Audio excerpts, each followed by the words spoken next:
સાંસદ મનસુખ વસાવા જેમણે ફરી એક વખત મોરચો માંડ્યો છે। ભરૂચના સાંસદ મનસુખ વસાવાએ મોરચો માંડ્યો છે। ફરી એક વખત પ્રજાના પ્રશ્નોને લઈને તેઓ આગળ આવ્યા છે। ભરૂચના સાંસદ છે મનસુખ વસાવા, ફરી એક વખત તેઓ પ્રજાની પડખે। ત્યારે અંકલેશ્વર ESIC હોસ્પિટલની ભરતીની સામે પણ તેમણે સવાલ ઉઠાવ્યા છે।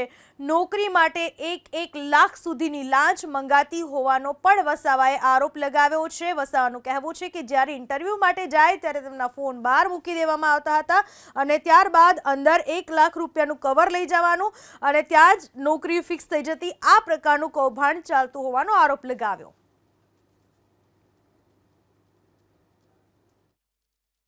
હવે આમાં કોન્ટ્રાક્ટ દર વર્ષે અલગ અલગ બદલાયા કરે છે। દર વખતનો કોન્ટ્રાક્ટ શું કરે, આ લોકોને રિન્યુ કરવાના એમ કરીને 2 પગાર માંગે। 2 પગારમાં જેવો પગાર, કોકની પાસે 70-80 હજાર, કોકની પાસે 1 લાખ, 1.5 લાખ, આ રીતના।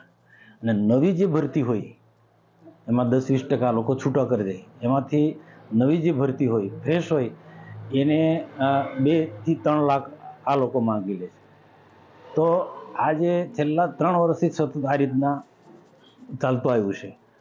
પણ એમાં શું છે, મજબૂરીથી આ લોકોને ત્યાં નોકરી કરવું એટલે એ લોકો બોલી નથી શકતા।